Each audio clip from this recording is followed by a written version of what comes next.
Hey fans, viewers, and listeners, welcome to another exciting episode of Fight Insight Podcast. I'm your host for today, Rain Cruz, also known as Ringside Rain, ring announcer for Up Next Fighting. And with me as always is Timmy B. Today, we have two very special guests to celebrate Father's Day. First one will be Joe Martinez, Octagon announcer, and second one will be Jose Rubio, the creator and owner of Fight Night Customs. So, what are we waiting for? Tim, hit it! Ladies and gentlemen, welcome to the Fight Insight Podcast. This is crazy. Our guest today is the man. He came to us back on episode 26. He was a friend of the show ever since. He's world known as one of the greatest voices in combat sports. You see him everywhere, from boxing to UFC to Invicta. He is everywhere, Rain.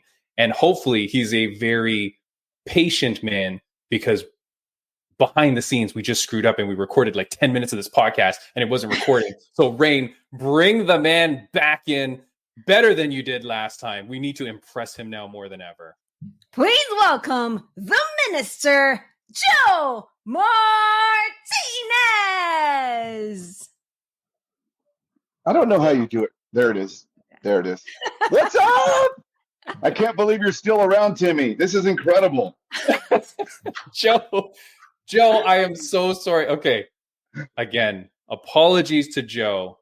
But Joe, I have to show this again for the fans.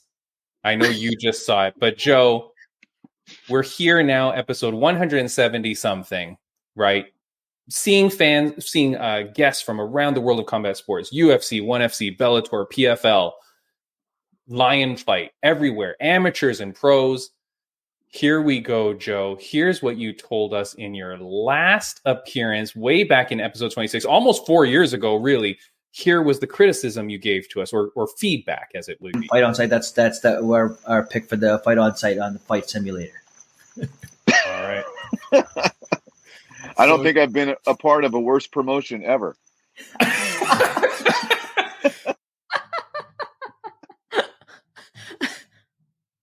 Joe, worse.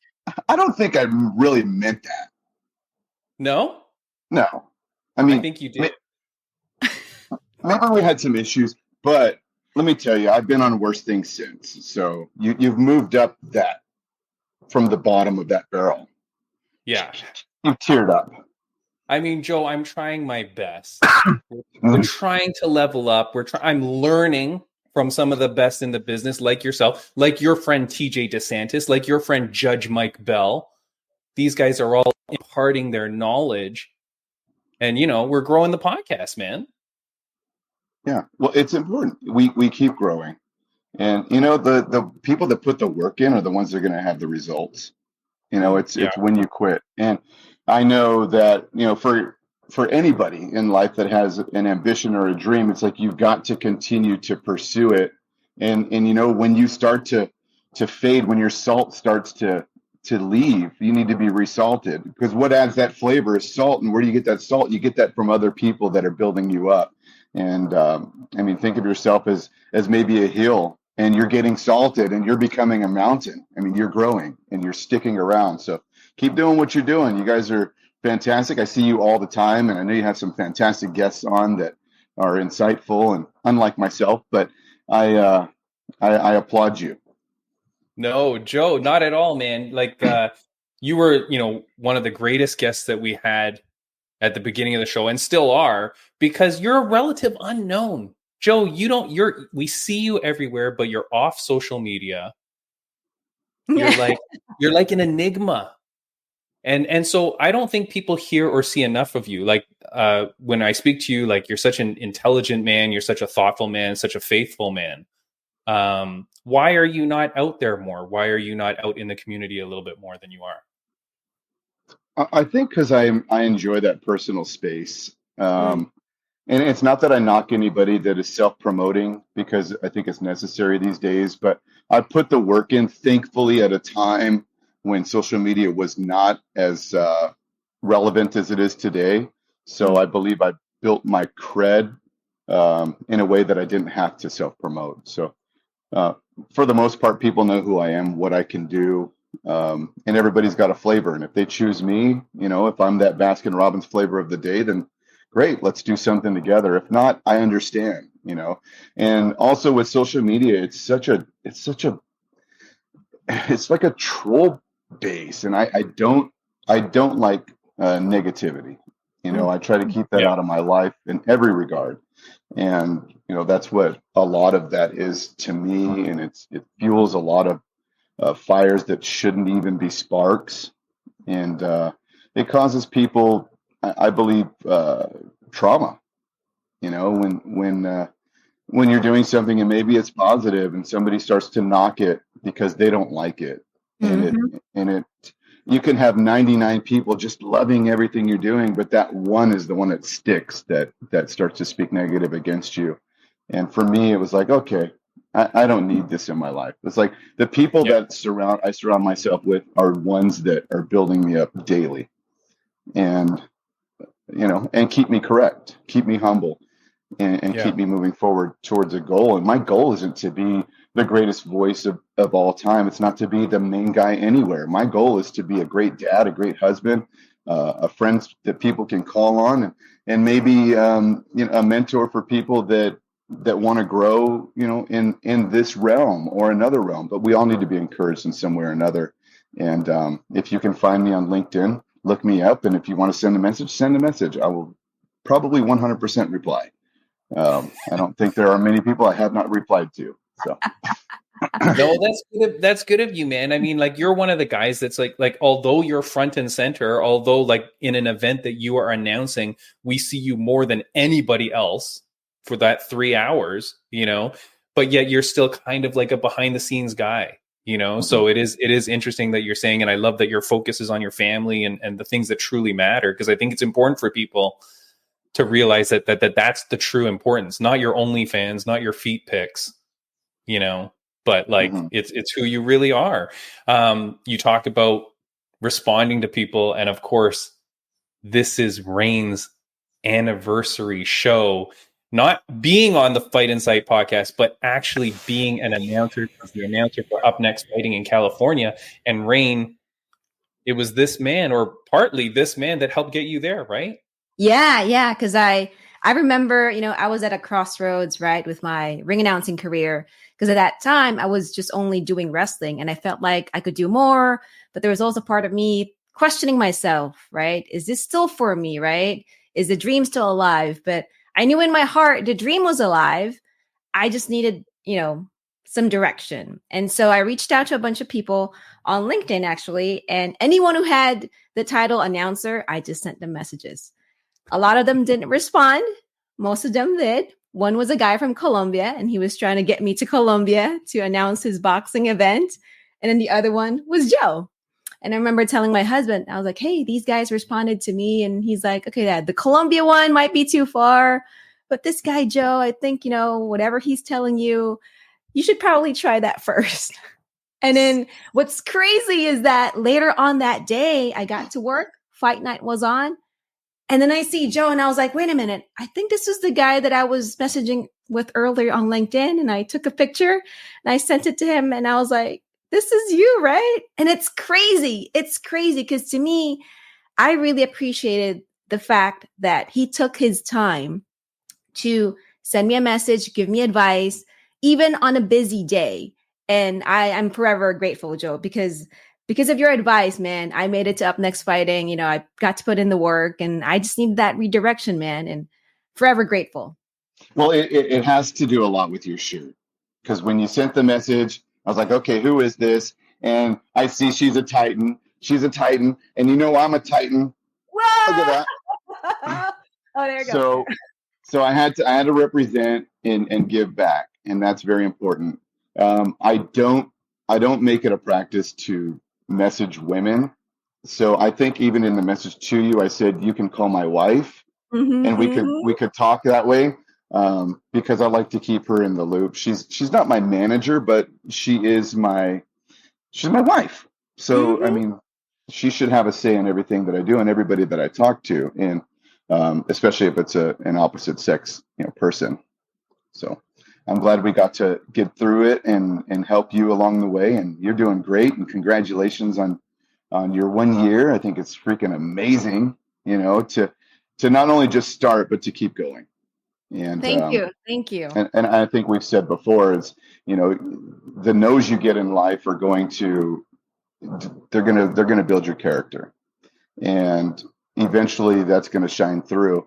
And you never know, the day you're gonna quit tomorrow could have been the day that you started to excel. So that you're continuing to persevere, push through, it speaks about your character. So continue doing what you're doing. Oh, yeah. Thank you so much. And Joe, thank you, because you know what? Without your criticism of this podcast being one of the worst, that kept me going. And eventually, Joe, what happened was I met Rain as a guest on the show because I saw her doing her MMA thing, and I thought, wow, that's cool. And then now she becomes my co-host, and now Hakuna Matata, Circle of Life, here we go. And Joe Martinez, the guy that set both of us on our paths, now we're together. Now here all three of us are together. So Joe, it is crazy the way the world works. And I love that thing that you're saying, like the day you quit, the next day could have been that day. Like last week or a few weeks ago on the podcast, we had Mark Bowden. He's on Dr. Phil's network, the Merritt Street. He's on the behavior panel. He's the world's #1 body language expert. And he was saying, go big. And when you think you've gone big, go bigger. Don't let people stop you. Like whatever you love and whatever you're going for in life, that's what you want to do. And Joe, this podcast is all about positivity, man. I'm not having fighters on here so we can talk about how like brash and tough you are. I want to get to know the people. And so like these kind of motivational things is crazy. Yes. And who you surround yourself speaks volumes about who you're going to become. And I get to speak to kids often. And that's one of the things I tell them is like, show me, and because I've heard it before, it's nothing I came up with, but show me the 5 people you hang around with and I'll tell you who you are. And that truly, truly matters, because if they're leading you down a path of darkness, I guarantee you're going to go down that same path. But if they're leading you into, good things, into positivity, and doing good, it's infectious. Just as hate fuels hate, so does love, and I'm a big advocate for the Lord. I love Jesus Christ and what He did for my life. I mean, saved my marriage, and that was walking in faith. That was putting myself beside, taking away that selfish walk that I had, where I was very chasing glory, my own. And when I finally surrendered and said, I don't know what I'm doing wrong, but my marriage is failing. And I don't want my kids to, like I grew up without a father for a long time in my life until my mom remarried, and that's who became my dad. But there was so much hurt in that path, because I learned at an early age how to hate.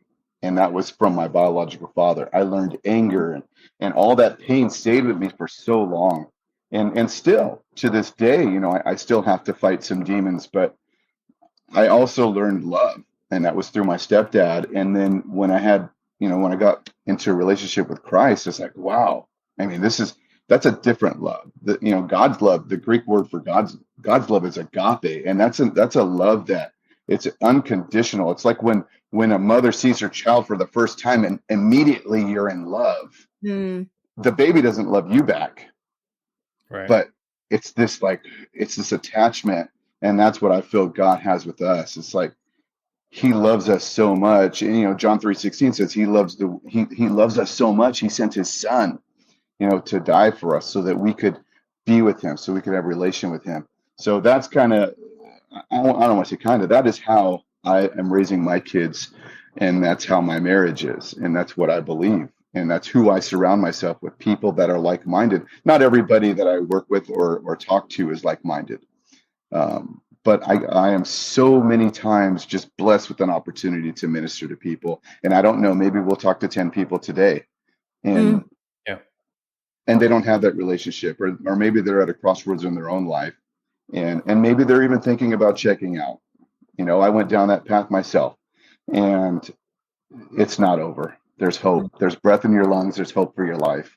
So find somebody and talk to them, and let them speak life into you. So that's the message that I have for those that are out there, maybe hurting today and just needed something to be picked up with. So. Yeah, no, Joe, it's so important what you're saying. I'm sorry to hear that about your father. I had a really tough father as well who passed away before I was able to reconcile with him. So he passed away at a young age. I was in university or so, and he passed away. Did you ever get a chance to reconcile with your father? I did, that's really wild. I had seen him at funerals, which is, when you get to see everybody. Yeah. So I was doing this Bible study at a place called Phoenix House, and it's a recovery home for addicts. And I'm doing these Sunday night Bible studies, and every week I'm coming in, sitting down, and I get these guys showing up and just hurt. They're at their bottom. And and one of the studies I did was on forgiveness, and I was teaching them how to forgive. And a lot of times you can't even forgive yourself. So how can you forgive someone else? Well, anyway, long story short, I get out of there. I get in the car and I'm driving home, and I felt God saying to me, like, how can you say this? How can you teach that when you haven't even done it yourself? And I was like, oh my gosh, like he stole my joy, but it wasn't for his glory. It was for his. It wasn't for mine. It was for his. So I was like, okay. So I'm talking to my buddy on the phone, and I said, man, I feel like God's telling me to forgive my father. But I never wanted to, because I felt like if I forgive him, he's going to think everything he did is okay. Yeah. But what it is once I forgive him, now I'm removing him from that, because when you have that unforgiveness in your heart, or you have anger towards somebody, you're actually idolizing that person, inadvertently idolizing that person, because they're taking energy from you. They're taking from your happiness. So I said, okay. So I get off the phone and I call my father and I says, hey, I said, I don't have any questions for you and I don't need any answers. I just want you to know that I forgive you. And he's like, he's like, you don't know how much this means to me. And I hadn't talked to him in years. We never had a conversation. And he says, this means so much to me. And he goes, you don't know how hard it was for me to be replaced. And I was like, okay, we're done. I did what I needed to do, because he wasn't replaced. He replaced himself. Yeah. And as time grew on, we actually got on the phone and we spoke for about an hour. And I got off the phone. I was getting off the phone with him. And I said, do you know, this is the first time you and I have ever had a conversation, ever, that had any type of substance to it. Like, I actually feel like I want to know you, because I had put him away a long, long time ago. And it broke me down to a point where, like, I wanted more. I wanted more. And I almost felt guilty, because my stepdad, who came into my life when I was 10, passed away in 96. And that was like, he was the rock. He was my mom's husband. He never treated my brother and me as stepsons. We were his boys from day one. And I said, how can a man who doesn't even know me love me more than my own biological? And I was like, oh man, it's like God wrecked me so many times, but he was building me up. He was building my character. He was strengthening my relationship with him. Because if we're setting our relationships on earthly people, we're going to be let down. We're going to constantly be failed. And it's a hard way to walk when you're putting your trust in somebody, in a human. But having that faith in the Lord, who will never leave or forsake you. I mean, these are things that I live by. And in my deepest, darkest struggles, those moments, that's, who I'm seeking. In my greatest moments, that's who I'm glorifying. And these are the lessons that I teach my kids, that my wife teaches my kids, that my wife teaches me. Because, I mean, we're not perfect. If we were, we would have been on a cross 2,000 years ago, and we would be the one everybody talks about. But we're not. And I think that's another reason why I left social media too, is like all this glorification for, I say names, and not that I'm saying people constantly like, oh, you're amazing. No, they don't. But I was starting to feel like, man, this is who I am. This is my purpose in life. And it's not. It's what I do. Who I am I'm a follower of Christ. I'm a husband. I'm a dad. I'm a friend. I'm somebody you can call when you need a pick me up. I'm somebody who needs to be called when I need a pick me up. And these things matter so much. They matter so much, and we have to talk about them, because everybody's got some type of hurt that's been, fermenting for years and years, and it's like a weed. Like, why do we pull weeds out of our garden? Because if we don't, they continue to multiply, and then they take over everything. So we have to constantly be pruning our gardens, cutting our trees, blowing the leaves away, for new growth to come in. And it's the same thing with ourselves. We have to prune. We have to cut off those bad connections of friends that we have, and surround ourselves with those that are good for us. We need that good fruit. We don't need lemons. We need strawberries. Joe, I mean, you speak so much truth in what you're saying. I love it because, like, again, we don't know you, man. Like the world doesn't know Joe Martinez, and I appreciate. And what I'll say is just it's lucky if you're a friend of Joe Martinez and you get to speak with him and you get this kind of side of Joe. Like, man, you're lucky. Joe, for the people that aren't your friends that see you do your work, though, you are one of the best in the world, my friend. And like, we're lucky to have you in the world of combat sports. Even if it's just that side of Joe Martinez, we're lucky. But what you're saying is very true. I had on Bobby Green, and dude, my favorite fighter of all time, Bobby Green. And he came on the podcast. He actually called me out on his Instagram because he had heard from a friend that I wanted him on. So he called me out, and then he comes on the podcast, and he spoke very much like what you're saying. He's such an interesting guy, but he talked about how you don't beat hate with hate, you beat hate with love. And like, anytime he gets on that mic, he's very introspective, he's very caring and a loving dude. Just curious, have you, like, a lot of the fighters seem like that we've been meeting on the show, have you ever met Bobby Green? Have you ever talked to him? Because he seems like a guy that really, for some weird reason, I feel like you two would actually like bond quite a bit. We'll probably meet in the kingdom of God.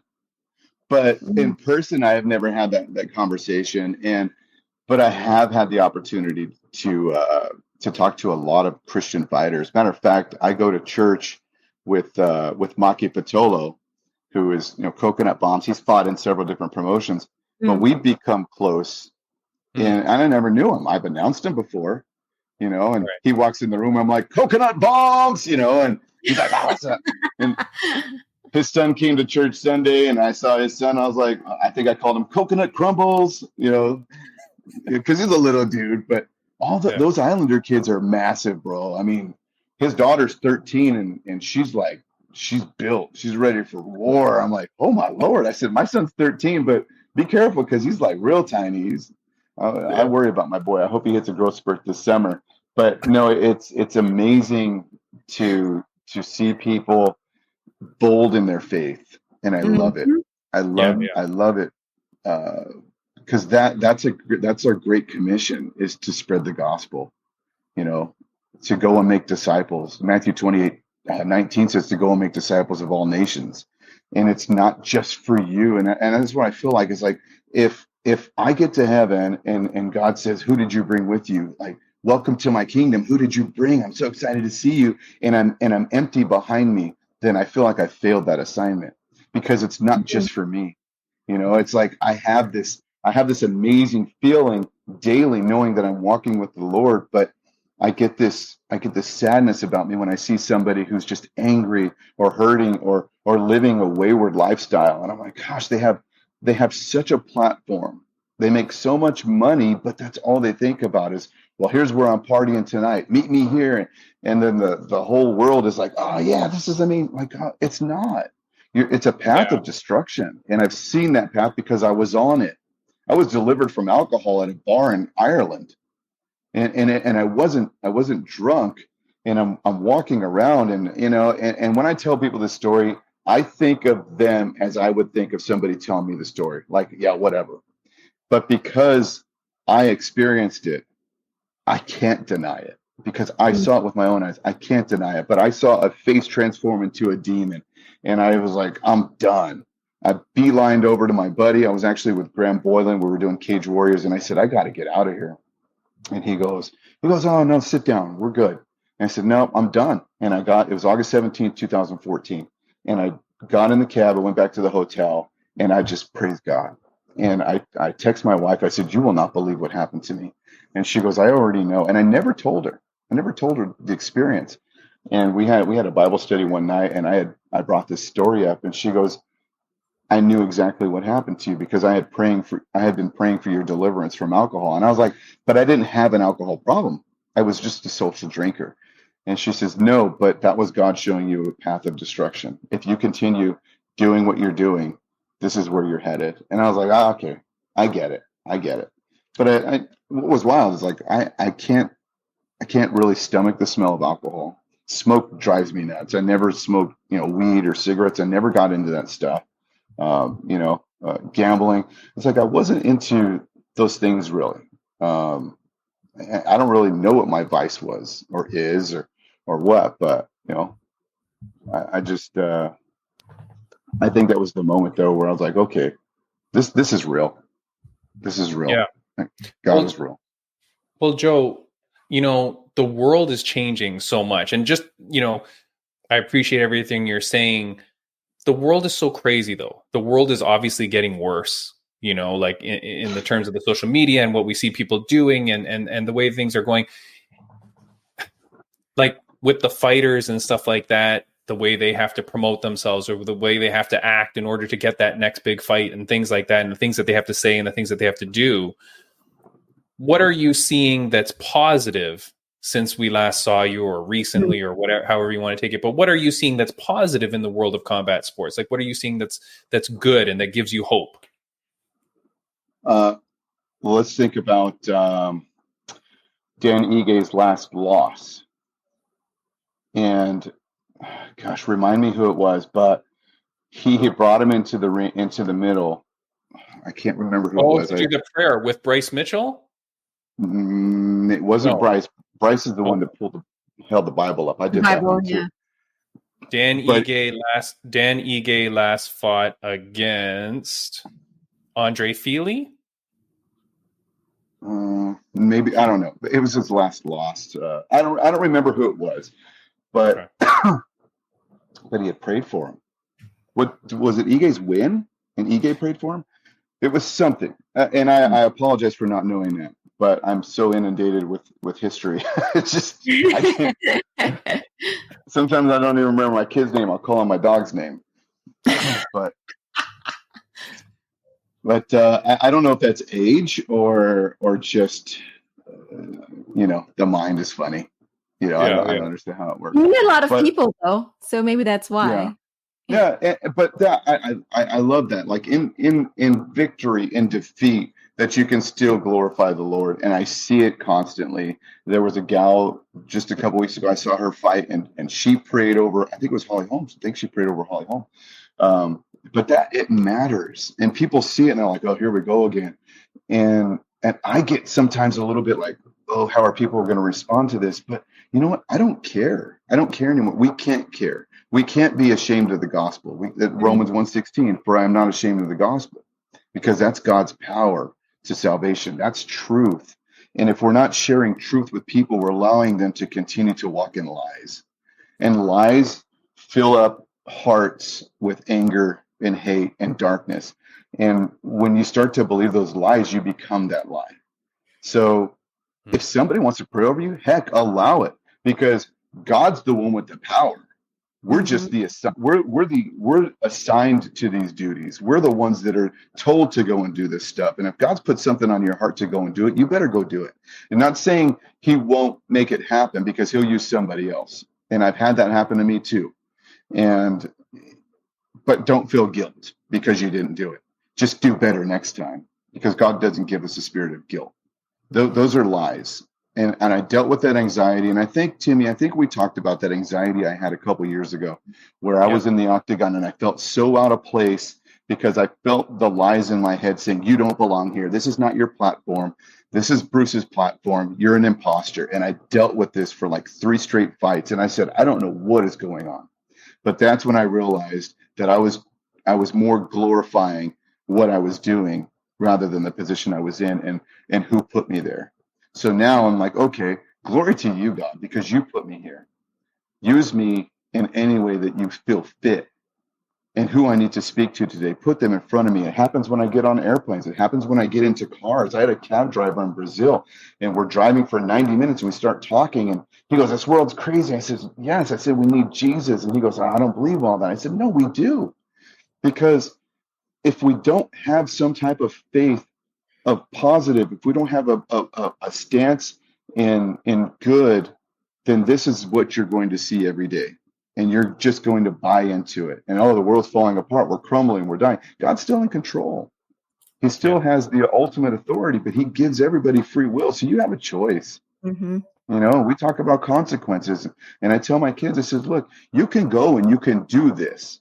And it can be a bad thing. And you're going to have a consequence. And it's going to be negative, but it's not the end of you. Yeah. Because if you think of your life as a tree, you're here. Well, then there's that fork. And that led you down a dark path. But there's another fork. So take that one. And you just get back on track.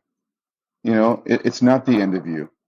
So continue to build and learn from those mistakes and don't walk in fear. Walk in victory, knowing that, hey, I'm going to go out. I'm going to fail. But you know what? After this failure, I'm going to succeed. Or I'm going to fail again. But eventually I'm going to make it back to where I need to be. So don't let that failure determine the outcome of your life. Yeah. Love that. Well said, Joe. Joe, people will kill me. I know I'm keeping you long, and I apologize. Man, we're going to be here all day, brother. We're barely getting started. Dude, what you're saying is incredible. I do have my second guest waiting, and I know we're going to get to him. Jose, thank you so much for joining, my friend. I can see you in the lobby. We're going to get to you, my friend. Joe, I do want to say, just getting to the UFC. Have you watched the show Baby Reindeer? Do you know what that show's about? My buddy was telling me about this yesterday, and I said, "Is it worth my time?" And he said it started out good, and it got so dark. Yeah, it gets really dark. It gets really dark, Joe. But it's cultural now. It's like it's in the heat of it. Rain, you watch like Zero TV. Do you know what Baby Reindeer is? No. Oh my God. Okay, it's about a stalker, and this dude is getting stalked and whatever. Joe, I just want to make sure. Are you being baby reindeered? And did this lady poison you or anything like that? Ooh, suck at that. You know what's crazy, bro? Is on that Wednesday prior to the show, I had let UFC know that I had severe pneumonia. I was in bed. I was in bed from Tuesday until Saturday of fight night. And I had no voice all week long. And I'm just sucking down tea, and I'm telling my wife, I said, I don't know if I can do this. I just don't know if I can do this. And she says, you got it. And UFC was very, very helpful. I mean, I got there and I just had a table full. I had a medicine cabinet, on my table. And I'm like, okay, I'm just going to push. Well, at fight 10, my stomach got so upset, and I went in the back and I just started throwing up. And my audio tech is over there, and I said, Ryan, tell me when that fight's over so I can go out there and and announce the winner. And everything's coming out of me in this trash can, and he goes, and it's over. And I'm like, okay. And I'm like, ladies and gentlemen, I couldn't even talk, bro. So I get in there and I fake announce the winner because I just didn't have much in me at all. And they're like, don't worry, we're gonna crank up your audio. He said, just say anything you can and say the winner. And I said, okay. So I did that, and I get out of the octagon, and I go back to my wife, and I said, I have nothing. I have no voice at all. And they go, just go announce the next fight, and we'll figure it out. So I get in there, and it was the most humbling, humiliating moment of my career because nothing was coming out. And I got out of it, and I said, I'm done. So they go, all right, we got plan B. And they go help Charlie get the next fight ready. And I said, okay. So I go back there, and I get Charlie's card set up because she had to announce the winner and she had to announce the next fight. And it was like a quick lesson in how to ring announce. And I thought she did pretty good. But it was like, I looked the next day, and it was like, Charlie Arnold makes UFC history.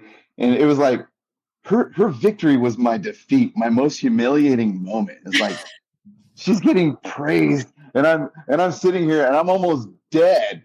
And like, is anybody texting me saying, "Hey, how are you? Hey, alive? Joe, are you still alive?"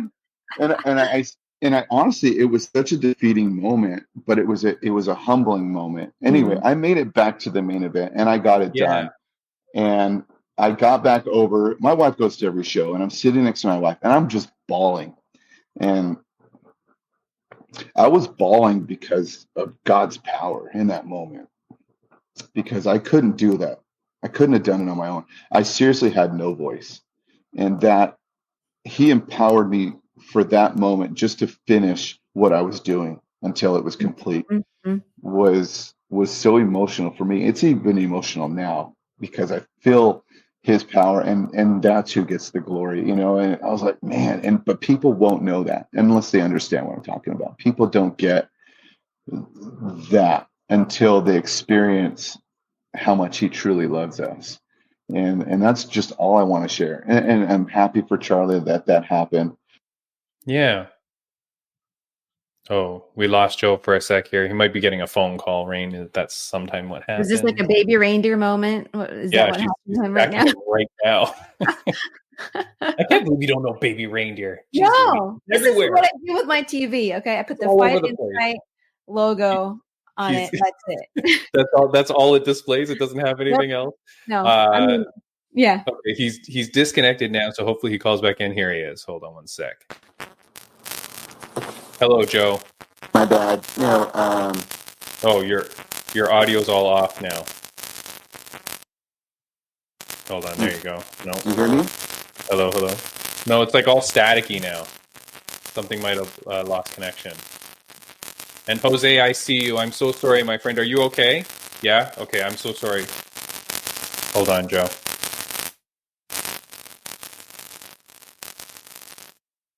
How's this? Better. Yeah, there you go. Okay, sorry about that. I forgot to put this on Do Not Disturb. That's my bad. No worries. Joe, but Joe, I do want to say, I appreciate you being open with it and the scenario, but I mean, and I started off with a joke that she was baby reindeering you, but do they normally have a backup announcer at the events? No, that's why it was a makeshift. Let's do what we can do to get this done. It's crazy. Yeah. And but I'm glad that it all worked out. Here's the deal, Joe. I know you I feel like you might have been taking a backhanded shot at me, but I was not watching the event that day. I turn on Instagram and I see what happened, but then I saw that you had made it back to the main event, so I did not message you because I figured, something weird must have happened, but I didn't message you. But when I first saw it, I was like, I should message Joe and make sure he's okay. Like, why would he just randomly leave the broadcast?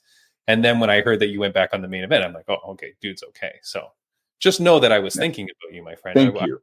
I was worried for that brief second as I scrolled through my Instagram. Then I realized that you were okay. But yeah, it all worked out. I just got a couple last things for you before we let you go. But I wanted to see if you saw this. This was recent at the boxing. Rain and I talked about it earlier, but this is the announcer makes the total wrong call. Boxing event. And then as the announcers are discussing the victory, they're like, the scorecards are blah, blah. This is what happens. And here we go, people, just for a second. 7-0 and retain her world championship on a night where Janika Johnson seemed like she was in control down the stretch and had a 167 to 133 connect advantage. And by the way, Nakamura, who had that 98-92 scorecard, will be the referee for Lomachenko. 95-95. Keeley scores the competition 96-94. Nakamura 98-92 for your winner by majority. Fighting out of the blue corner. Center beats. Is this guy for real? I'm dead. Is this guy for real? The way the commentator says that, and then the next guy goes, I'm dead. It's like, Joe, have you ever done that? No. How on earth, Joe, does that happen? I talked about it with Rain, and she's like, I could see maybe it could happen. That's almost impossible, right? Yeah. I mean, so there is pressure on an announcer to say scores. And to be honest, that has happened to me, but not because of me. I was given incorrect scores 2 different times. One was an Antonio Banuelos fight, and it was flipped, and it was WEC, and my producer called me like that Monday. He's like, "What happened?" And I said, "They gave me the wrong scores." I said, I'm honest about everything. If I screw up, I'm tell you I screwed up.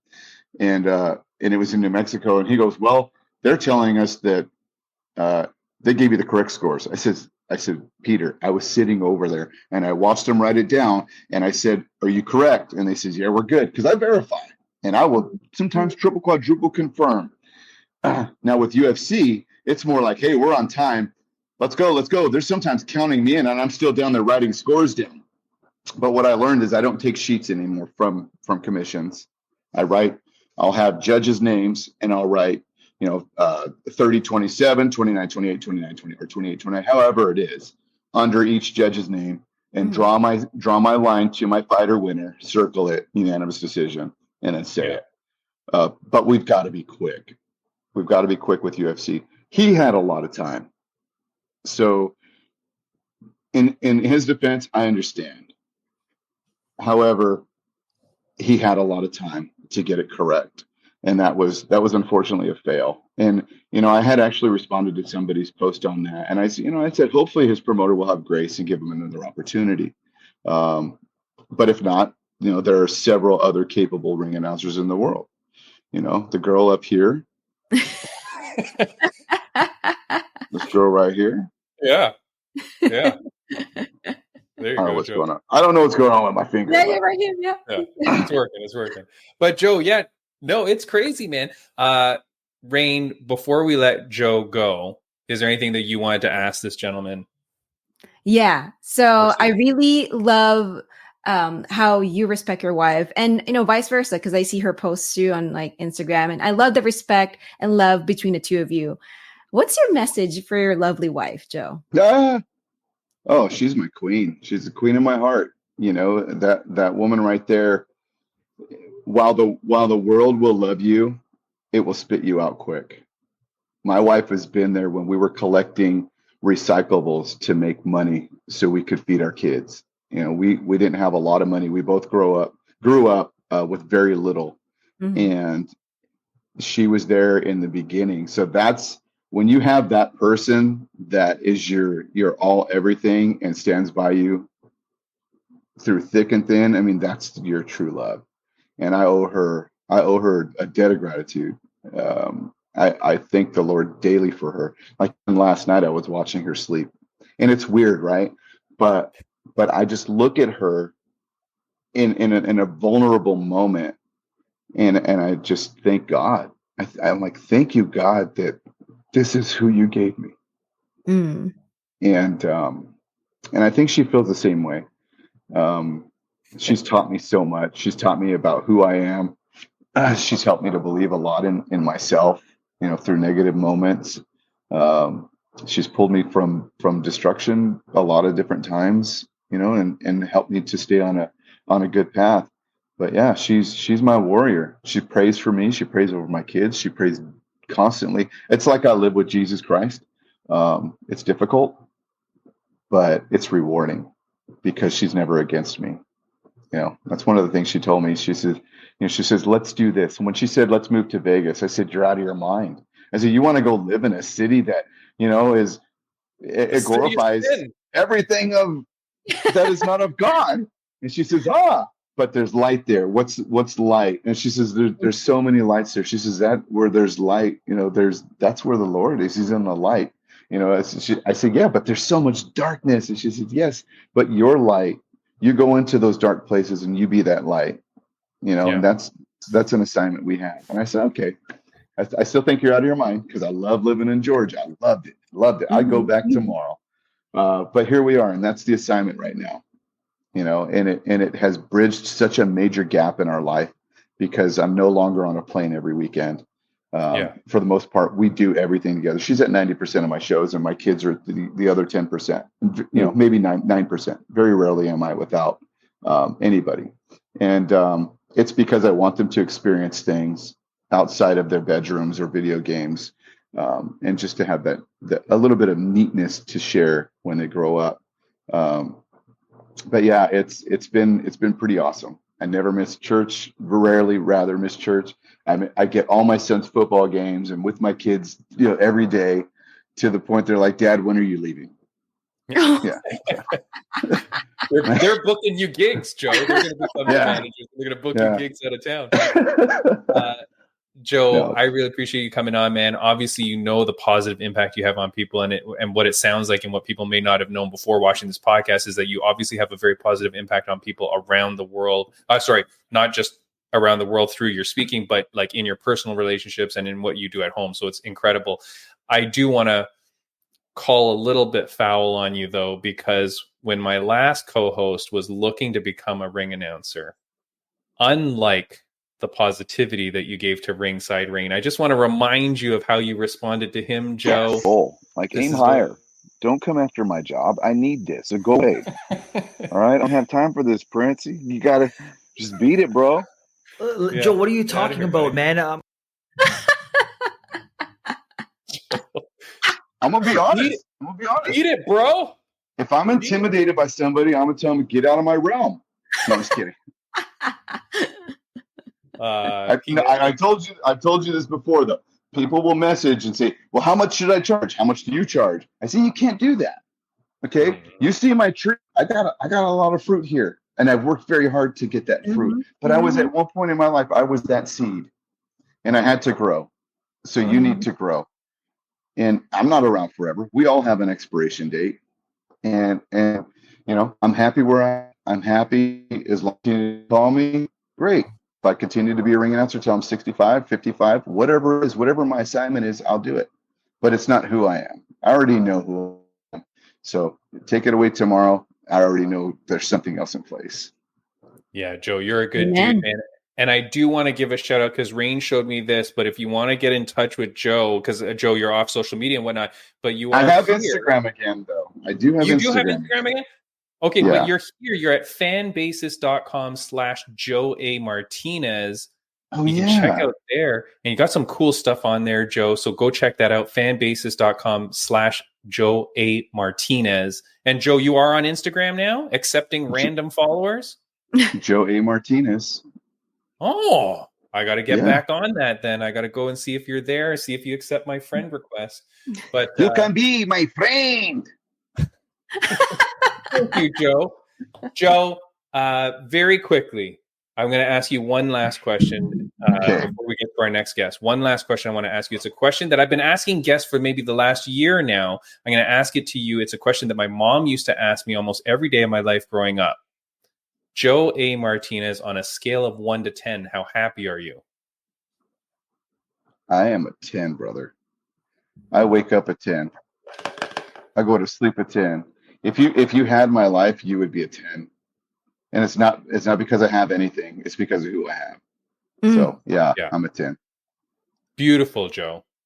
Obviously, I would accept nothing less. My mother, would have said that should be an 11 or a 12. But that's fine. I got to meet your mom. That's some positive right there. Bring her into my life. Yeah, there you go. We need more of those.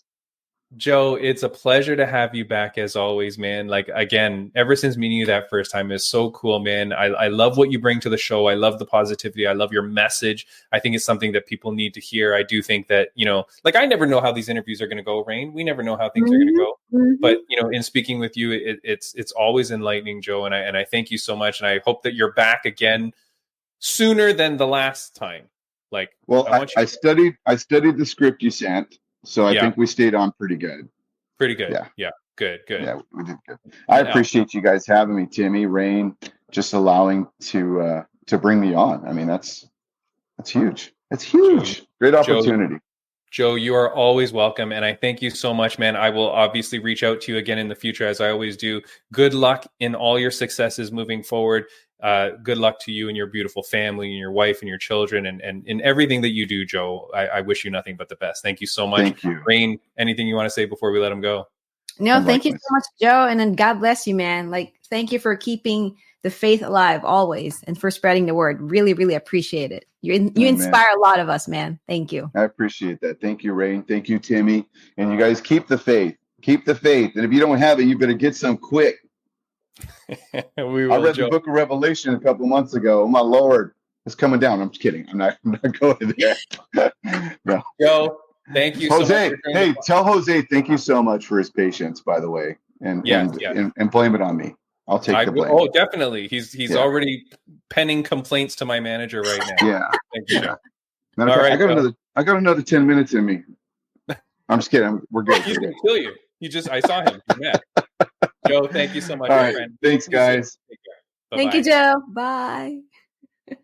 See you later, Joe.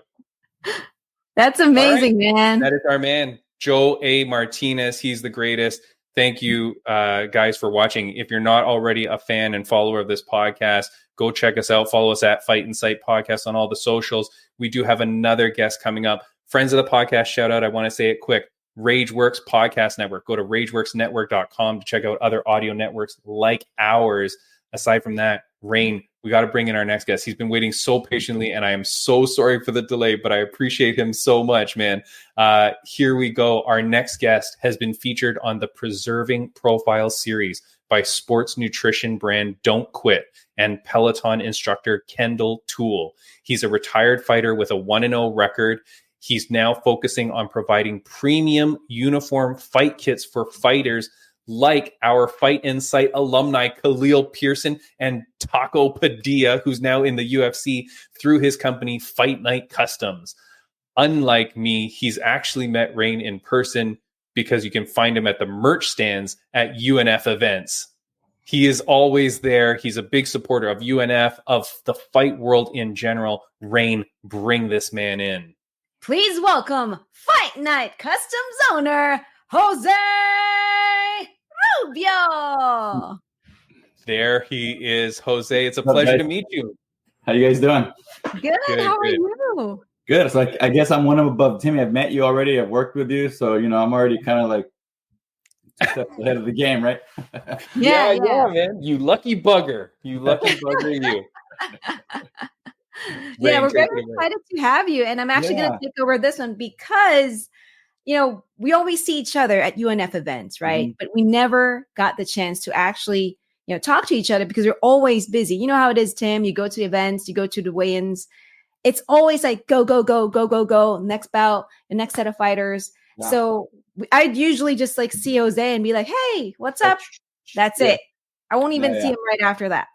So it's crazy that you now are here with us on Fight Inside Podcast because he always listens to our podcast too. I do. So thank you. Yep. Yeah, thank you. And we talked about how we had Taco Padilla a few episodes ago. And apparently you and Taco were on the same fight card back in 2022. How did you get into MMA? That's so great. I didn't even know until I went back and just was looking at the posters and stuff. And I did Taco's like last 5 or 6 shorts. We'll go here and there, but we've been doing merch for him. And then I was looking at people on there. I'm like, man, hey, Taco, he was at my house. I'm like, hey, man, like we were on the same card. I'm like, oh, man. And I saw a bunch of other folks that fight for UNF or that have fought for George. And I've been I've been the middleman for like 10 years with these fighters, seeing everything full circle. I was like, oh, that's pretty cool. And then just seeing Taco now get signed by the UFC and just seeing how we're all connected within 6 degrees. I think we're like at 2 degrees now because everything's just kind of cooking, Yeah. Yeah. You realize how small like the fight world is, right? Very small. Yeah. Everything because gyms and just everything else. And I think even more now, it's such a more close community just because like if you think like when like the Clay Guidas of the world fought, right? They were kind of like the seniors now or like they graduated, but they had no frame of reference to today's rules and guidelines. And now you get all these young kids coming in. Now they have like knowledge because they have a whole library of folks they can reach out to, vets that are going at different gyms, whether they train, at King's MMA or Black House or anywhere else where they have knowledge of fail faster, succeed quicker. Like, oh, I did that because of weight cuts or I jumped up in weight or promotions. And now they have a way to kind of like get advice from fighters that have done it. So just seeing the evolution of the fighters this time around, they're something special because they have so much more knowledge that they're putting into the right things. Because when you're fighters, you go and not know if it's the right thing for your style of fighting or whatever. Yeah. So that fight that you did, you want to know, you basically retired after that bout. Undefeated, baby. Undefeated. That's amazing. I go on. What's that thing that you go online and you look at your record? Topology. Yeah, Topology. And I go on there. I tell my wife, like, man, I'm still undefeated. I'm pretty tight. And every month that nobody fights, because that's their world. My record's, oh man, I'm still ranked 230 something in California. That's cool. That's amazing. Yeah. You should get a tattoo that says #undefeated. Yeah, right? Yeah. Always a winner. I wake up a winner. Yeah. Yeah. But why was it one and done for you? Why did you retire right away? Yeah. I mean, it was the whole thing that happened was just, I think, was supposed to happen. Obviously losing my father, I needed an outlet to I'm working. I don't have it as much anymore, but I have anger issues. And if you have anger issues and not knowing how to fight, that's not a good combination. It's like, I'm really mad. I'm going to get my ass kicked, So I had to find an outlet to just learn how to, mitigate risk and just kind of like diffuse situations. So I went into this training at my buddy's gym, Marcus, at Systems Training Center. And they're like, yeah, 20 weeks, you're going to train. I'm like, oh, that's cool. Yeah, let's do it. And then we're going through the whole thing. And then they're like, hey, mate, you're going to have to fight an MMA fight at the end. I'm like, can I pay extra so that I don't? And he's like, no. And I come home and I tell my wife, I'm like, hey, I just got hired. I work in the financial industry. And I just got hired there. And I'm just like, hey, I don't know. I'm not doing this. And then I sat down, I thought about everything I've done in my life with just when I was able to achieve certain goals. It's always comes down to consistency, process, repetition, and doing it when you don't feel like doing it, right? It's super sexy to go to the gym on January 1st, but go like on May 18th at 2:48. That's weird, right? Just threw that out there. But when you do what you don't want to do, so I said, you know what, screw it. I went back and I said, I'm down. I'll do it. And I literally my first day, I ran a marathon before the class just to make it as hard as possible.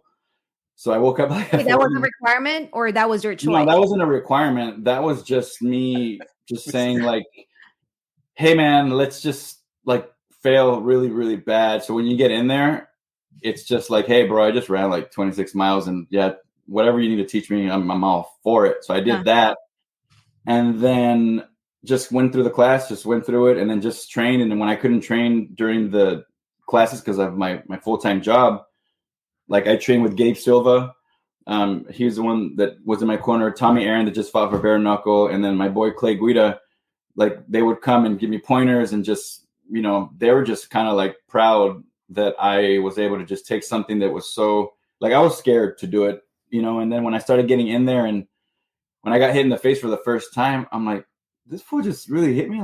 You see in the videos, they're just ha, ha. They're just doing all this noises and these guys just want to look cool, whatever, you guys.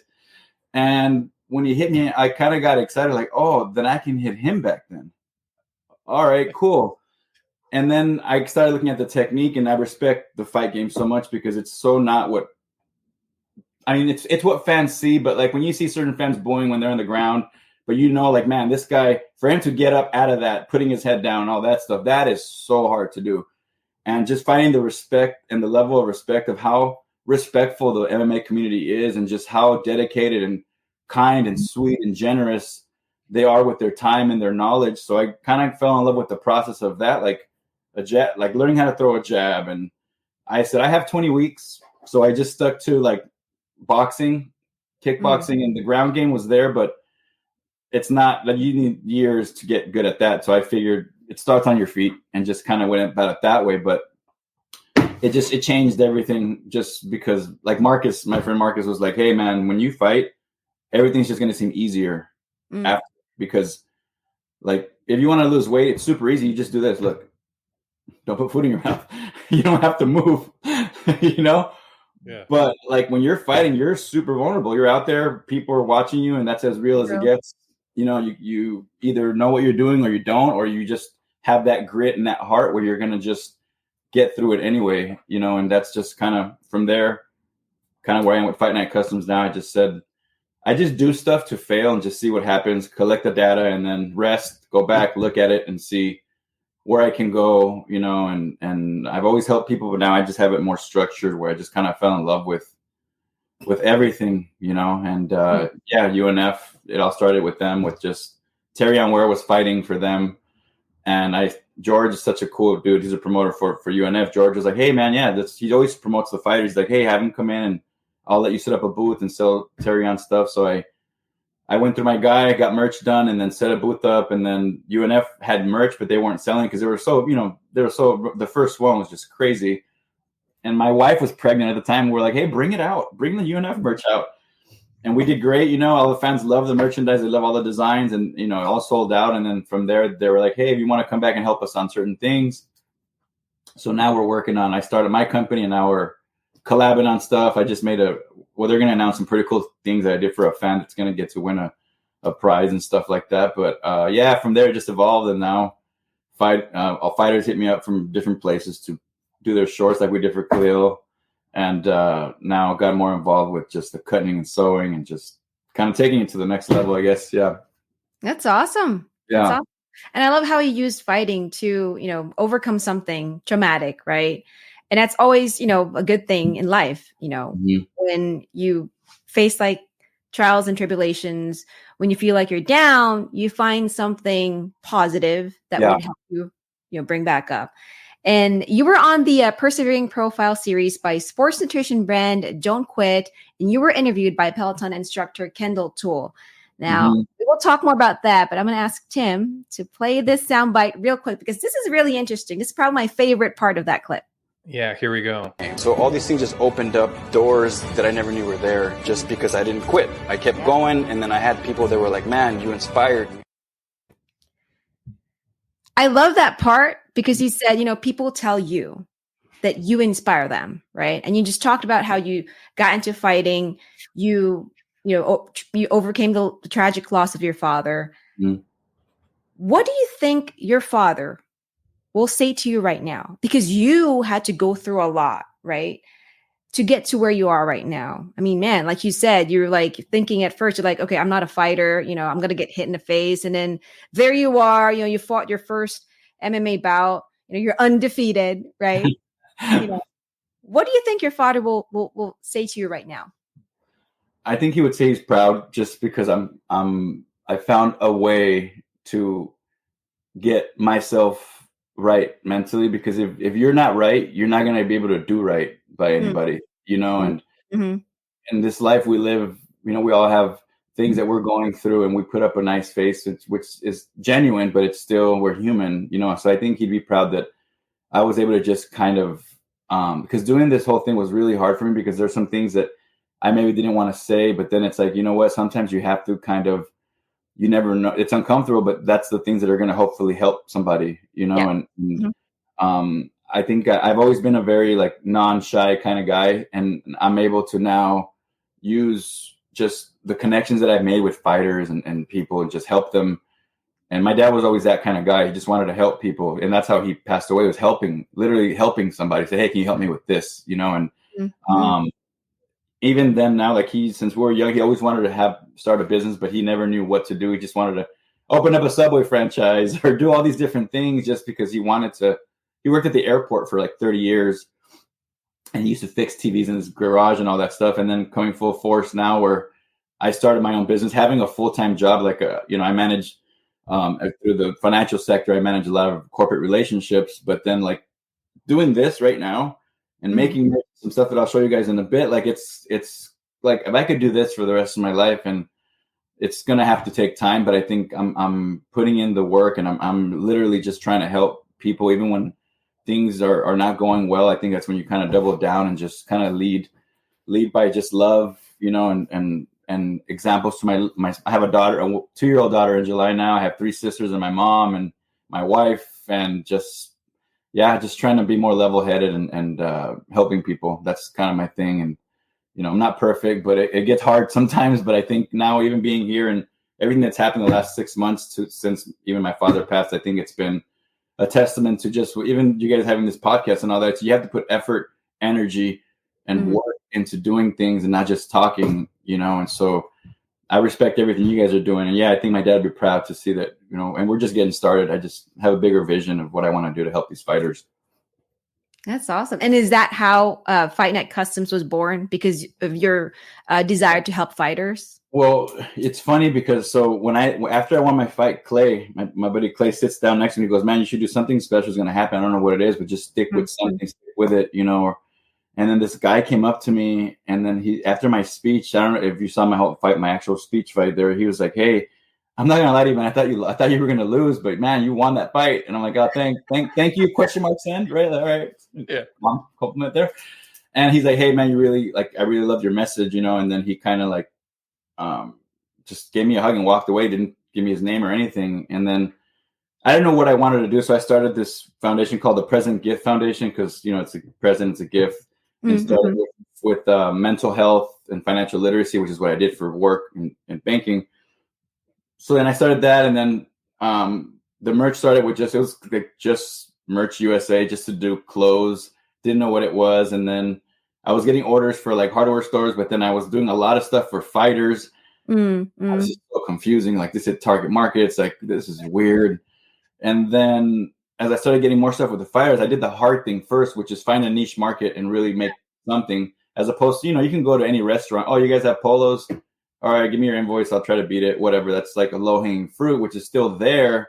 But when all that stuff started happening and I started getting orders, and I called Clay just for advice, like, hey, you've been in this industry for a while. You've seen people make this or that. He's like, why don't you separate them, man? He goes, make something else just for that, and then you can do it. There's okay with starting two companies. You can have the other one for that. And I was kind of thinking of doing something like that, and then he kind of is the one that gave me the name Fight Night Customs, because that's something he had in his mind a while back when he was fighting in the lower circuit, trying to partner with screen printers, but it's always hard, cost and things like that. But yeah, and then I have another company that I don't really display. It's South Bay Bubble Printing, so they're the ones that hold in business all of the orders that Fight Night Customs places through them, to different entities, just for tax purposes, which I won't get into finance too much, but yeah, they pay to different companies that kind of they're interoperable within each other, just to help with things like that. So I was able to just get that little advice, and yeah, he helped me with just spitting it around like that. And yeah, since then it's just been cool, just making shorts for fighters. I learned how to do that really well, and then now fight kits. I'm going to start just simplifying it more, and just doing it. There's a need in the market that I had to do research to see what the heck people need, and not, oh, we don't do that because of XYZ. Like these fighters, I love them, but it's like, I'm like, hey man, send me your PDF file, and then these dudes go, oh, okay, and they're like, and Taco didn't do this, but he would be like, Taco logo here, and I want it right here. And my bro, I can see your grandma in the background. That's not a vector file. He goes, no, I don't need vector. It's too fancy. I don't want the vector one. Just give me the basic one. No, man, vector's the name of the file that we need to put in the system to get and make your carry the one. So can I say something, Jose? Like, I just want to break in for a sec, because I appreciate so much like what you do. What people don't realize, like, we're just speaking with Joe Martinez. We've got Rain here. We've got this podcast, and we've got you with this clothing brand that's doing the thing. All the intricate parts that happen to make this sport what it is. It's crazy. And like, I appreciate you so much, dude, because like what you're doing and like helping the fighters and stuff like that, obviously also coming from the world too. So like you have an appreciation for who they are and what they do. It's like, then the fighters can really feel comfortable going to someone like you and going, hey, this is what I need. And I will also say, I appreciate with like your frustrations over like JPEGs and vector images and stuff. Nobody ever said that to me. So geez, Timmy, thank you, bro. Nobody's ever. You don't even understand, because like when we had to get this logo made, the one right down here, it took, I swear to God, 40, 50 revisions back and forth with the artists that we had hired, right? And it would be like so crazy, because you would say like, can you make the red lettering a little bit brighter? And then they would send you back like the exact same thing, or sometimes it would get darker, and you're like, no, like brighter. Yeah. And they would adjust it like the tiniest bit, and you're like, no, like brighter. And like it takes a long time, and you can get really frustrated.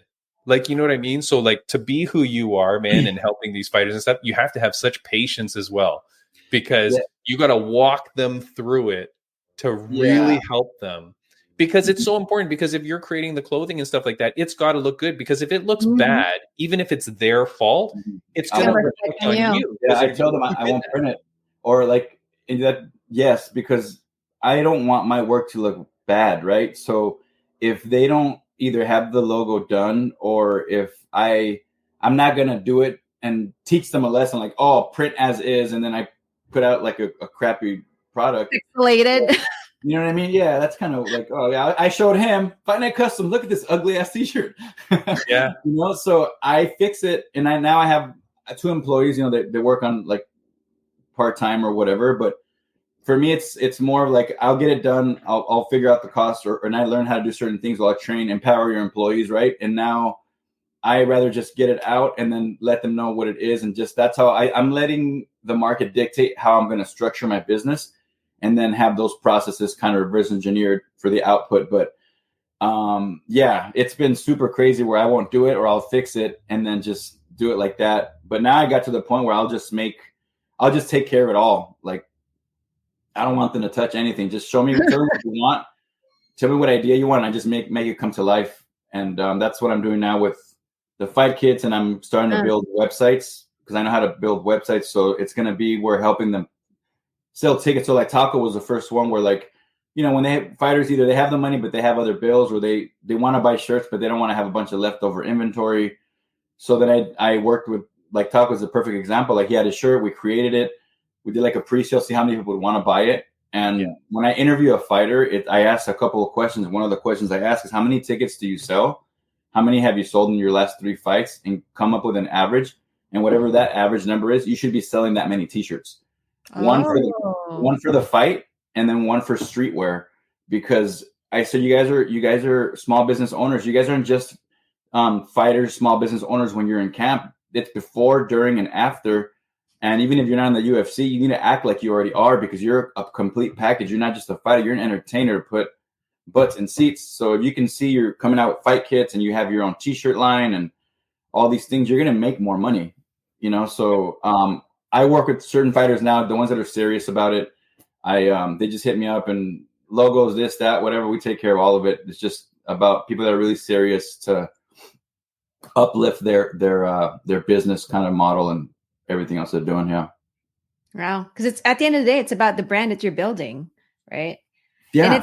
And it's great that you understand, you know, the fight world and what it needs to, you know, promote you know, their brand, promote themselves as a fighter in and out of the cage. Mm-hmm. And so you mentioned that you're like designing stuff and helping fighters, you know, come up with something that would be appealing, you know, to fight fans. Mm-hmm. So how rewarding is it when you see your design, right? Like, for example, like a fighter steps inside a cage, you see your design, and then how does it feel, for example, if that fighter ends up having like a great finish too, and then they're wearing your, like, you know, that's what made it all happen. Like, when I first started, so Gabe Silva, Anderson Silva's son, he was kickboxing for Royal Combat. Mm-hmm. And I didn't even know, and this is a true story. He even said Jose didn't sleep all night because he wanted me to change the logo from freaking this color to white. His dad's Bumblebee, and I'm like, I don't know if your dad's gonna want that, man. But that's just an example. So I was editing, mocking stuff up, and then I didn't sleep the whole night, and I finally got it done. Put it on his shorts, and then we made some stuff and went down to Royal Combat, and then seeing him fight. He won his fight, and then he did that 2 or 3 other times after that. But he announced, I mean, this guy, I was in the ring with him, and he pretty much, I was like half awake, but I was like awake when he was talking because the adrenaline was kicking in. But I was like, damn, that's pretty special, because the fighter has to trust you, because what I learned is sometimes when a fighter wants something with their merch, and they may act like they don't really care, it's because they have the fight, they have the weight cut, the ticket sales, the relationship, the family, all these different things. I lived with fighters for years. Like John Robles, they used to fight for George. He was a fighter for a long time. And you just have to take care of the things like if you were them, you know. So they appreciate that when it comes down to the fight night, you give them their thing, they're like, oh man, this is so dope. And they like Dion to fight for UNF. They see all these things and they're like, oh man, that's cool. So I just wanted to search that feeling where it's like, all right, I'm gonna try to now make it to more of a business. But for the last 2 years, I've just been getting data and just use cases and figure out where I'm going to fit all these things in and get what people want. And then also what I can create processes around. And I also have a full-time job. So now they're both like right in front of me, which is so gnarly, but it's crazy because when you get busier, it forces you to be more structured, because if not, things that are super important aren't going to get done where you're like, oh man. And oddly enough, I have more time now because you get those things done when they're supposed to instead of letting them linger, and it's like your mind has all these things. You just put them, like David Goggins, you put them in shelves and you organize them so that way you know where they got to go, when they have to be done, and then you just slowly start like chipping away at them. So yeah, it's been a process that's been working. So I'm gonna keep doubling down on that for sure. Yeah. So let me just ask one quick thing, Rain. So you design you will help design the logo as well for the fighter? If they need to, yeah. Yeah. Because that's crazy. Like, and I really appreciate that. I didn't know that because like you said, like the fighters, like you're right. These guys are savages. These guys are training every day. Logos. Yeah, like you know what I mean? Like some of them might be, right? Like Khalil, who's an artist and a jazz pianist, right? Like this guy's artistic. Exactly. So he might have some sense, but some people don't, and I'll tell you, Jose, I get very frustrated sometimes when I see some fighters and they produce their shirts or whatever, right? Like their merch. And I'm like, I want to support you so bad, but I will never wear that shirt. You know what I mean? Like sometimes they put out like the really most awkward stuff. Like, and here's a tip. If you're a young fighter and you want to take a tip from good old Timmy B here, right? I don't really want a shirt with your face on it. Like because like you said, right? Like you go like, hey, you're going to wear the shirt for when you're fighting and you want to wear it for streetwear, right? If I'm going to buy your shirt, likely I'm going to be wearing it outside. I would much rather have cool text that says your name. Like I'm cool if the text says your name and stuff like that. But if it's a giant picture of your face, that's a very, very niche buy for me. Like that's tough for me to buy that. I want stuff that is stylized and cool without too much like fandom. You know what I mean? It's like a affliction vibe, right? Like it's too much. Like calm down, dude. We know you're fighting. Chill. Yeah. And here's the thing. Sorry, one last thing. Like if it's a girl fighter, right? And let's say I really want to support Jillian the Savage Robertson, right? Former guest of the podcast, Canadian fighter, kick-ass UFC fighter. If I'm going to buy her shirt, if it's got her face on it, my wife will not be so cool with that. You know what I mean? Hey, honey, look at this. She's so cool. Jillian in a bikini. Like you're getting milk at 2 a.m. Like, oh, hey, the farmer's insurance guy. Oh, I'm just getting milk, wearing my nightshirt. Yeah, like I can't do that. But if you sell a shirt that says Savage, you know what I mean, and has some cool stuff or like a little bit of a cool design on it, I can buy that. I can wear that.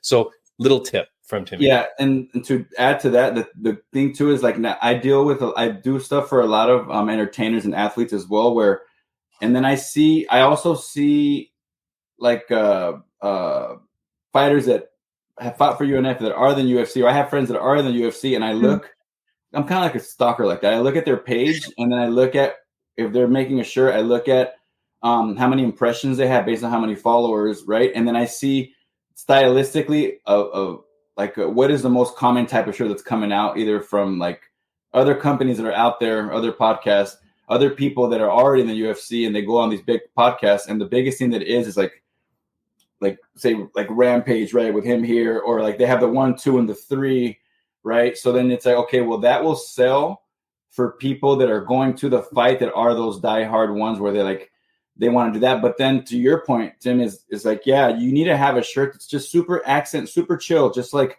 you can wear it out, and it's not always so much about fighting, which is like, Fight Night Customs for fighting. I could do FNC, super chill, small, an accent where you can just wear it on a jacket or something nice, So having different things is why for the website, it has the utility for a fighter to go in, click on you can click on a fight kit and you can drag your logo and you can check out whether it's embroidery or so it's available now. And I wear 18 different hats, so I have to now go back in and do all that jazz. But once it's there, I'll be able to just start helping the fighters set up, build their website, or if not, they want to go on there and buy their own hat, design it, and things like that. So, but yeah, having the logos and stuff is something that I have a good employee now that I can get her to do it, because I can figure it out, but I'd rather spend an hour doing this, talking to other folks, networking, connecting. How am I going to build the brand? And yeah, it's all about making money, but that's the last thing that I think about it, because the systems are in place for me to be profitable. It's about getting the right connections and, more B2B stuff. And I call it B2C, business to fighter, the ones that are more business savvy and are willing to sit down with me and listen to what I have to say. Then I'll help them make some extra cash. Yeah. That's awesome. Congratulations, by the way, because when we first met, you were doing this all by yourself. He was just a one-man band, Tim. Now he's telling us that he has 2 employees. Dude, that's amazing. Yeah, but I hire him when I need stuff. So it's all right, I'd rather give some money away to just have that extra hour with my daughter and my wife, or just to be able to start training again more consistently, where it's just, we're all going to die one day. It's like, what? Nobody cares that your FICO score is 801, bro. Okay, cool. What are you doing with helping people? It's it's not about that stuff. So I try to do more things, take action. I think the money will come because it's in a market where there's something that's needed, but I want to be able to offer something and solve a problem for somebody in a way where it's going to seem very natural and we're all in sales at the end of the day, one way or the other, but don't sound all needy and wanty like that. If your stuff is nice and cool and dope, they're going to come to you, and, and then it'll attract the ones that are just not your right customers. Cause that's too expensive. Well, I just spoke to 7 other people. They said they bought 9 of them. It's well, it's not too expensive. It's just we're just not the right fit or whatever, so that's where I'm struggling with. It's hard for me to say no. I want to give everybody discounts and everybody wants things for You're cheap. A nice guy, so it's hard for you. It's just hard, and it's crazy, but I'm not going to stop. I'm just going to refocus my energy on people that support me and that I know to engrave myself more in the community, and I love what you guys are doing here with this podcast to give people a voice to, people from all different areas, just like you were saying to me, it's people don't really know what it takes to build this community. It's not just what you see on pay-per-view, and that's just the cherry, but they were once here, and having conversations and people helping, acts of gratitude, and people, great organizations, and us talking about the important stuff, so I'm excited, and whatever I can do to keep supporting you guys, to keep uplifting your channel. I think it's awesome what you guys are doing over here. Aw, thank you so much. Thank you, man. Thank you. Appreciate that. Do you have a fighter that you dream of designing for, gear for? No, I'll just message them on Instagram. I do. I just started hey, what are you doing? Hey, are you up? No. I just I'm fortunate enough to have friends that fight in the UFC, but I haven't really used that. Even with Clay, I don't like to bother them. I want to create something super, super cool that when I do present it to one of my friends, they're not just helping me because they're my homies, but they're helping me because they're like, damn, man, even if your name wasn't on here, I think I would still, to your point, Tim, right? I would still get this. And that's what I'm focusing on right now, is I'm not hitting anybody until I get it where it's so cool and something that nobody's ever seen. But I would love to make stuff for, honestly, it's not even I have a lot of favorite fighters, but it's more of helping. I'd want to work with a fighter that has the same kind of vision and outlook that I have, so we can kind of grow. Cause I'm looking more for partnerships, relationships to help grow. Cause I get orders with other stuff that I have going on, even with Don't Quit, working on some stuff with, that's awesome too, because that'll help me grow the business. But when it comes to the fight that I have, it's a special thing in my heart where I want to be able to just do good business by helping them, because I feel like I have enough utility to be able to offer value, and vice versa, So, I look forward to it. And if you guys know any fighters that do want to get some stuff, let them know. to hit me up as long as they have their Victor logo, their Vector. Right? We'll call it the Victor file. Yeah. Actually, no, because I mean, look, I'm doing some commentating for Fight League Atlantic out on East Coast Canada. And I mean, on those cards, it's a lot of amateur fighters, right? Yeah. A lot of guys that are growing their brand. Like Rain said, this is all about your brand. And like every single shirt you sell helps develop your brand, helps sell your brand, because I'm going to wear that shirt out and someone's going to go like, who is that? You know what I mean? Or like, what shirt is that? Because it's going to be unique. They're not going to have seen it before. And so man, when I get these young fighters that come to me and say that they're interested in stuff, I'm going to tell them, go hit up Fight Night Customs. Yeah. They shouldn't wait till they get to the UFC, because at that point, there are going to be so many people that are going to be like, hey, your logo should be like this, or we're gonna do your logo for free on drop ship, which is something that they don't pay for. Another company does drop ship, but do all this for us, and then they're like, oh, all right, yeah, let's go ahead. That's cool.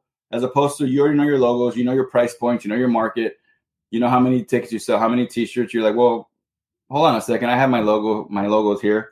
Let me go over some samples with you. What do you guys got? And then they're more business savvy when they walk in, not just thinking about their contract, how much they're going to get paid. And then when they're like, oh, okay, God, I'm signed, I got this money. And then their guard's down. But then here come all the other dudes. They're like, hey, man, you should sell merch. Like you should do this. And they're like, oh, yeah, of course. I just signed. And then they get into like good too. But I mean, it's just who's in your ear is going to really matter when it comes to like getting to the big show. You got to be ready for everything. Yeah, because there's going to be a lot of people who want to be your friend or, like a long lost family member. All of a sudden, right? Yeah. Yeah. Remember, you let me borrow $1? Well, it's not even that much. It's just like an extra zeros to that, but just more dollars. Borrow. Yeah. Let me hold 100,000 real quick. You want to hold? All right, when you hold my debit card, it's in there. Just don't look at it. Wait, Jose, so what's next for you and Fight Night Customs? Because I think we talked about you having like a YouTube channel. So I was in thinking of like, Fight Night Customs is for fighters, right? But you can also turn into like the fight in you for anything else. But I'm like, no, I got to come up with something else that's also for like, I do stuff for athletes and other like celebrities and influencers. So I'm like, I think it'll be cool if I do like F and Customs instead of FNC.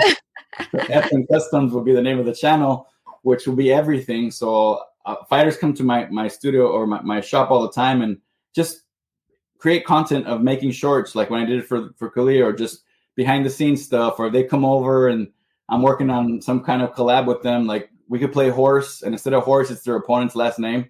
And then if they win or they lose, or their fan gets a T-shirt, or I have an ice bath, how long can you stay in there? Or, just cool games and things like that we can play, and just do edits with me making merch. Sometimes when I go to events, I'm always behind the scenes and stuff. I think it'll be cool to show fans the things that I do and the things that kind of that even fighters go through and merch. So that way they can almost support the fighters even more with everything that, like what we discussed. Pretty much I want people to see some of that, which it could be a 1 to 5 minute video and just short, but just super impactful, unless some will be longer. But so I'm going to put that out, and it seems like I'm doing too much, but it just makes sense because that's what keeps that'll be the glue to everything. I'm not adding one more thing. I'm adding one thing that's going to help it be one. Yeah, there you go. Yeah. I didn't mean to drop bars there. That was an accident, by the way. Very sounded good. Very cool. No, I love it all, man. I love everything. Good. Yeah. And I have a surprise for you guys. So here, we'll start off slow, okay? Okay. First, I'll show you a magic trick. Magic trick? Okay. Ready? And then close your eyes. Okay. Oh. Okay. I know that. What? Wait. Rain missed it. She closed her eyes. And she closed her face. All right. So look, like this. Yeah. And then. Oh wait. What? Yeah. Oh, that's awesome. Now that is a vector file if I ever saw one. There you go. And then I have a little hat for Rain. Oh my God. A hat with like my Ringside Rain logo. Oh my God. Right. There. Very nice. Okay, so and then for those of you guys who are listening to us, Yeah. Jose is showing us merch. This is a surprise for Tim and I. This is Yeah, crazy. this is crazy. And I made you a little jacket with Fight Insight. What? Oh, hey, I like that color. Oh my too. God. That's pretty nice. Purple rain. Yeah, Love Purple it. rain for the purple. There you go. Now we're killing it today, right? Purple. Very Oh my nice. God. Very nice. And then I got you just a nice casual jacket like we talked about. Oh, look Yeah. at that. Oh, a nice jacket with the Fight Insight logo on it. Yep. And then you know how I talked about fight kits? So I have Whoa. And we're in his studio this is here, like right? a black Yeah, camouflage hat. Oh, the Tim, little- oh my God. Okay. oh, is that a mesh back? Yeah. Nice. I like the mesh back hats. And then we have somebody that stole one of the fight kits. I'll show you whose face is here. Will, Your fight kit. this Oh is my the Vector guy. I put him in jail. So this is Will Ferrell. From Elf. Yeah, from Elf. He was wearing a UNF show. So this is I got this and I got you the matching pants. Oh wow. That's amazing. Oh, very, very nice. That's the other logo you sent me, just so you can see what it looks like. Yeah. Oh, very cool. Yeah, so it's got the black. So these are some of the fight kits that I'm going to start sending out. Oh Rain, my these God. people- yeah, if you're a fighter, you need to get on this. You know, like Jose. Seriously, when I'm there, when I'm at weigh-ins and stuff like that, think about how cool it would be, even just an amateur fighter, to start thinking about it a little bit. You may never make it to the UFC. That's the other thing too. If like you said, if you're waiting to get to UFC, you may never make it there. But you're doing it now. Like these amateur fighters that are there doing it now, these young pros that are doing it now, start branding yourself, start marketing yourself. Get someone like Fight Night. Well, not someone like, get Fight Night Custom. Yeah. Like this guy, but somebody else. Yeah, forget those idiots. Get Fight Night Customs. Like hit up Fight Night Customs and get them to make you some stuff. Stroll into your training sessions, stroll into the weigh-ins, like wearing your clothes. gear. And then I help them. Like I have shorts that I put their logos on shorts, right? Like this. But if they have their own or they can't afford stuff, like that's one of the things I still do to help the fighters out. Where they have some shorts, they want to just help them put the logos. You know, there's other stipulations so I can help them sell T-shirts too. But they just have to be willing to put as much care as they do in their training. Just like a small percentage, because I know you got to give it your all because that's serious business in there, but it's still business. So they just give a little bit of effort into when they're on their phone after training. I've lived with fighters. They're on their phone. They're texting other people too. They're on their phone doing other connections and other business they got going on. It's got to be like your ticket sales, your shirts, and how am I elevating my business? Do I even have an LLC or a sole prop DBA at the very least to not commingle my funds when I get paid? You know, all those different things. So yeah, it's a lot of stuff going on over here. Well, you wear a lot of different hats. So, but you know, one of the, I guess, hats that you wear is like the helpful hat. You know, you want to help people all the time. And to the fighters who are listening to us right now, please take the advice from Jose. Like your branding is very important. And if you have someone like Jose, you have Jose right here, fightnightcustoms.com, right? That's the website, right? Reach out to him. He's on Instagram at Fight Night Customs. This guy, let me tell you, Tim, he is very nice, very approachable. If you see him at UNF events, reach out to him, talk to him. Fighters, this is a great opportunity for you guys to build your brand. And I think for me, there's people who do business, right? And they're nice to you because they do business. But what I like the most are people who not just do business, but they actually want to help people. And that's Jose right there. That's Jose. So don't take advantage of him, you know, wanting to help you out, you know, put in the work too. Give him that vector file. Thank you, Ray. Give him that vector file. Thank you. Yeah.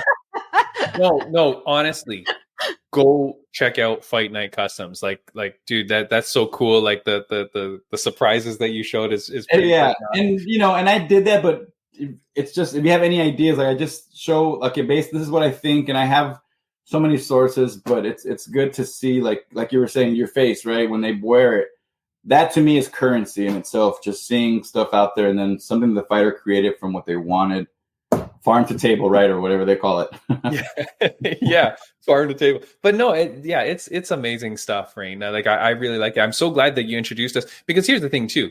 Now we know that this guy's a real human being. right? Like, at least I know that he's a real human being. Viewers of the podcast, right? And please, Jose, like cut up this podcast and send it everywhere that you want, and Thank you. make as many clips as you want, like free, Okay. free range. Just make us look good. That's all. But Okay. but yeah, get our good side, please. And but like you're a real human being. So when people see this, is like, well, okay, so I'm not just engaging with some faceless company or something like that. We know who you are now. We know that you're a real person, or a guy that's fought before. He's an undefeated fighter. If you want someone to make your clothes, you want an undefeated fighter. You either get Khabib or you get Jose. So those are your two options. And Khabib's not messaging you back. So get Jose to make get your kits for you, right? Or some sort of merch, because like every little thing helps. When I first started making my stuff, man, it was like my profit margins were like so negligible. Yeah.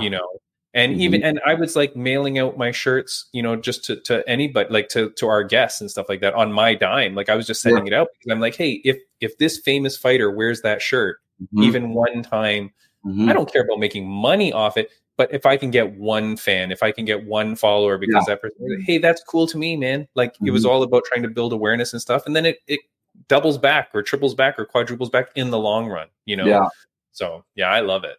Yeah, that's good. Thank you, man. Yeah, it's just about spreading the word, but yeah, it'd be cool. Whatever you guys need, if you guys ever need anything from me, or and I know you guys sponsor some fighters too, so we can work some stuff out. But yeah, I think it's cool to just all together work as a team, as a family, and separate but together. I think is the thing we need to spread, is just more camaraderie and love, and just spread all that stuff around, no matter where you come from or what you think or what you don't think. It's just everybody just needs to chill and be nice to everybody. Everybody just calm down. This podcast is long. Do you mind if I ask my final question? Yeah, no. I was actually going to ask you to ask that. Like, this podcast is longer than normal, but it is because it is so loving and positive and inspirational today. Like we do podcasts of all types, right? Like different types of people, but this one is very motivational and inspiring. So I hope people appreciate this. But let me just say, Jose, like, for what you do, it's incredible what you're putting together. I'm so proud of you, man. And hey, when you say, hey, we are friends now, like I'm considering you my friend. Yeah. The rule is, I think you have to come on the podcast twice. Once you're on the podcast once, you're a friend of the podcast forever. But if you come on the podcast at least twice, then you become family of the podcast. So we'll get you on again soon. We'll find a cool thing to do. Yeah. Let's get some fighters. Let's support some fighters. Well, maybe we can surprise them with something or whatever. They'll be on, and I'll just pop in there like, hey, how many cheese have you sold? What's your fight score? Yeah, there you go. Financial literacy for fighters, right?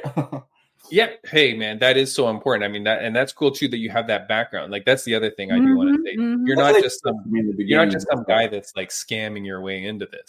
It was like I've been in banking for 23 years, so like the fighters knew me because of that, right? And I still do it. I'm still in banking, which I can't really discuss that much here, but they trusted me there. And then when I fought, it was just kind of like game over because I helped them open their accounts and just set up the stuff and just financial. And I used to do credit repair and all that stuff. So I showed them like, hey man, I don't give a crap your fault. I don't care about any of that stuff. Like, what are you doing with this? What are you doing with that? And I started with my friends, and then they refer me to their friends.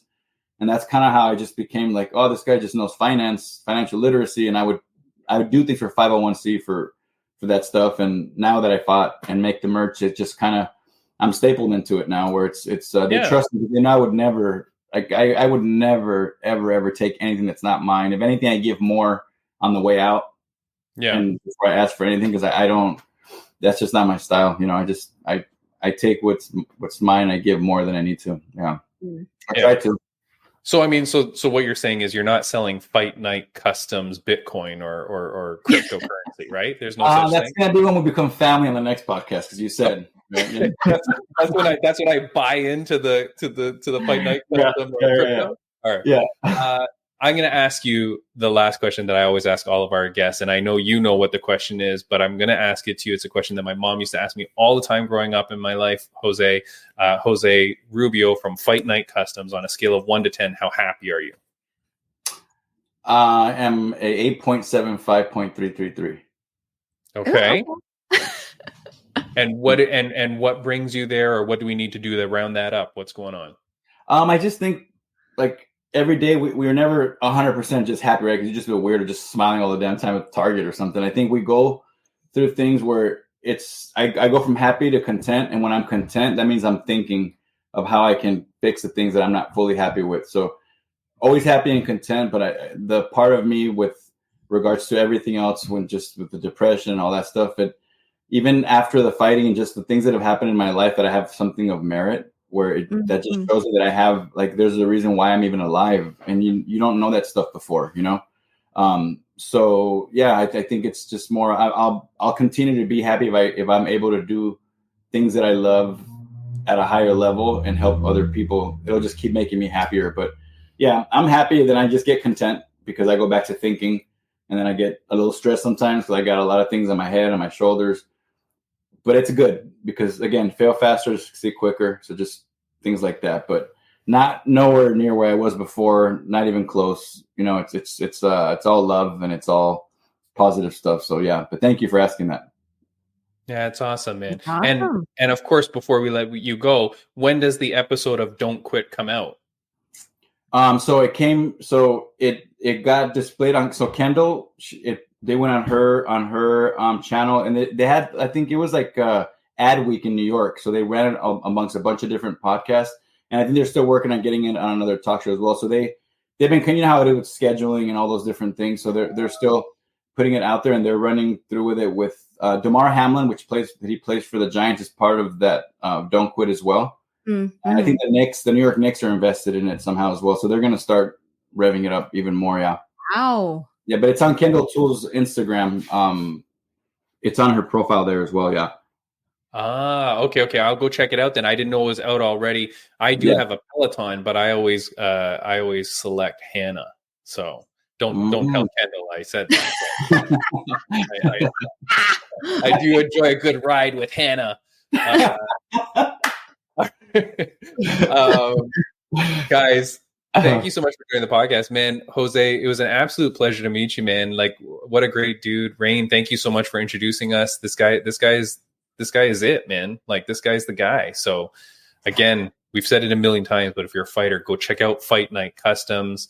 Of course, we want to thank Joe Martinez for coming on the podcast. And before we let you go, Jose, is there anything that you want to say to the fans, viewers, and listeners of the podcast, or to Fight Night Customs future customers? No, just, if anybody, all the fighters, they know who they are, that I've helped them out. I just want to say thank you for allowing me to help you, that allowed me to get better at my craft. And, all I can say is I'm always open to feedback, because it's never done.